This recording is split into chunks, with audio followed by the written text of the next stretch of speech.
సంవత్సరాల్లో అసలు ఈ రెవెన్యూ చట్టాలపైన స్టడీ చేసి సుదీర్ఘమైనటువంటి కసరత్తు తర్వాత ప్రజలకి పనికొచ్చేటువంటి ఒక గొప్ప చట్టాన్ని, మరొక చట్టాన్ని 2025 భూభారతి చట్టాన్ని తీసుకొని వచ్చారు. తీసుకొచ్చినటువంటి ఈ 4 చట్టాల్లో కూడా 5వ చట్టం, మొదటి 3 చట్టాలు ప్రజల పనికొచ్చాయి. 4వ చట్టం ధరణి ఖతం చేసేది. ఆ ఖతం చేసే చట్టాన్ని మళ్ళీ బాగు చేసి సరిచేసి ట్రాక్ మీద తీసుకొచ్చి ప్రజలందరికీ అత్యంత పారదర్శకంగా ఉండేటువంటి ఒక చారిత్రాత్మకమైనటువంటి చట్టమే ఈనాటి భూభారతి 2025 రెవెన్యూ చట్టం. ఇది చరిత్రలో నిలిచిపోయేటటువంటి చట్టం. అది రెవెన్యూ శాఖ మార్చులు మన జిల్లా వాసి ఈ చట్టాన్ని తీసుకురావటం మన జిల్లాకు కూడా గర్వకారణం. ఈ చట్టం చరిత్రలో భూమి ఉన్నంత కాలం ఈ చట్టం ఉంటుంది. ఈ చట్టం ఉన్నంత కాలం మన బంధువుల నరసింహరావు గారి గురించి చెప్పుకున్నామే. 1950s తీసుకొచ్చిన తెలంగాణ టెనెన్సీ యాక్ట్, రెవెన్యూ, ఆనాటి రెవెన్యూ మంత్రి. అట్లాగే ఇప్పుడు శ్రీనివాసరెడ్డి గారి గురించి కూడా 2025 చట్టం వచ్చినప్పుడల్లా వారి గురించి కూడా చెప్తాం. అట్లాగే ఈ ప్రజాప్రభుత్వం గురించి కూడా చెప్తాం. సో ఈ ప్రజాప్రభుత్వం, ఈ చట్టం రెండు కూడా ప్రజలకు ఉపయోగపడేటటువంటి తీసుకొచ్చిన ఈ చట్టాన్ని పెద్ద ఎత్తున రాష్ట్ర ప్రజలకు ఉపయోగపడేటట్టుగా చేయాలనేటువంటి ఆలోచన సంకల్పంతోనే జూన్ 2వ తారీఖు నుంచి, అంటే 2వ తారీఖు సెలవు కాబట్టి 3వ తారీఖు నుంచి మొదలుపెట్టి కంటిన్యూస్గా రాష్ట్ర వ్యాప్తంగా రెవెన్యూ సదస్సులు నిర్వహించి చట్టం ద్వారా వచ్చేటువంటి లాభాలు ప్రజలందరికీ వివరించి చెప్పే కార్యక్రమం రాష్ట్ర ప్రభుత్వ ఖర్చులతోనే చేపడతా ఉన్నాం. పెద్దలు తుమ్మల నాగేశ్వరరావు గారు ఒక అంశాన్ని చెప్పారు కూడా. గతంలో ప్రతి సంవత్సరం రకం కట్టేవాళ్ళం. రకం కట్టడం వల్ల ఏంటంటే వెంటనే ఆ రోజు ఆ సంవత్సరం నా భూమి, నా ఊరు, నా సర్వే నెంబర్, నాకున్న ఎకరం, నా పేరు ఇది, ఇవో నేను ఎంత రకం కడుతున్నా రెవెన్యూ రికార్డ్స్లో ఎక్కి.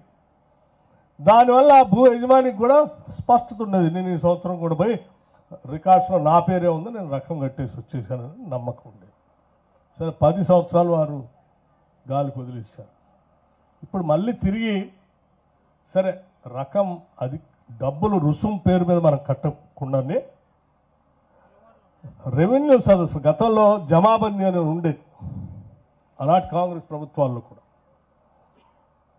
ప్రతి సంవత్సరం గ్రామాల్లో రెవెన్యూ సదస్సులు నిర్వహించి ఆ రెవెన్యూ సదస్సులో ఆ గ్రామాల్లో ఈ సంవత్సరం భూమి అమ్మకాలు ఎవరెవరు చేసుకున్నారు, ఎవరెవరి పేరు మీద రికార్డ్స్ మారుతా ఉన్నాయని చెప్పి ప్రజల సమక్షంలో సభ పెట్టి అక్కడికక్కడ రెవెన్యూ రికార్డ్స్ని అప్డేట్ చేసేటువంటి కార్యక్రమం చేసేవాడు. దానివల్ల మొత్తం ఆ గ్రామంలో ఉన్నటువంటి రైతులకి స్పష్టత ఉండేది. భూమి పైన ఎవరికి హక్కు ఉంది, ఎవరు అమ్ముకున్నారు, ఎవరు కొనుక్కున్నారు, ఎవరి చేతికి వచ్చింది, రికార్డ్స్లో ఎవరి పేరు ఉందనేది ఎక్కడా కన్ఫ్యూజన్ లేకుండా ప్రజల సమక్షంలో తెలిసి అటువంటి రెవెన్యూ సదస్సుల్ని తిరిగి మళ్ళీ భూభారతి ద్వారా, ఈ చట్టం ద్వారా రాష్ట్ర వ్యాప్తంగా ప్రతి సంవత్సరం రెవెన్యూ సదస్సులు పెట్టబోయేటువంటి కార్యక్రమాన్ని దీంట్లో కూడా పొందుపరిచారు. జమాబందీ ఉర్దూ వర్డ్. సో దీనివల్ల ప్రతి గ్రామంలో రెవెన్యూ సదస్సులు జరుగుతాయి. మీరంతా రెవెన్యూ రికార్డ్స్ ఎవరైనా అమ్ముకున్న వాళ్ళు ఉంటే, కొనుక్కున్న వాళ్ళు ఉంటే అప్డేట్ చేసుకోవడానికి అవకాశం ఉంటుంది. ఎటువంటి పొరపాట్లు జరగకుండా ఆ సభలోనే బయటకు వచ్చే విషయాలు కూడా తెలుస్తాయి. ఇది ఒక మంచి కార్యక్రమం. అలాగే ఆనాటి ప్రభుత్వాలు భూమి లేని నిరుపేద ప్రజలు చాలామందికి ల్యాండ్ రిఫార్మ్స్ ద్వారా వచ్చినటువంటి మిగులు భూముల్ని చాలామందికి అసైన్ చేశాం. భూమి లేని నిరుపేద ప్రజలకు పంచాం. దాదాపు 24-26 లక్షల ఎకరాలు పంచాం.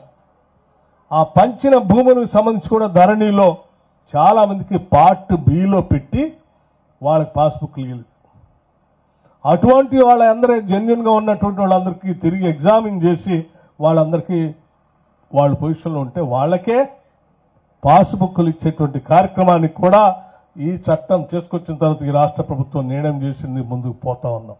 అంటే ఒక ప్రధానమైనటువంటి భూ సమస్యకు సంబంధించి భూమి లేని నిరుపేద ప్రజలకు ఆనాటి ప్రభుత్వాలు పంపిణీ చేసినటువంటి భూములు వాళ్ళకు న్యాయబద్ధంగా వాళ్లే పొజిషన్లో ఉంటే వాళ్ళకే ఇచ్చే కార్యక్రమాన్ని కూడా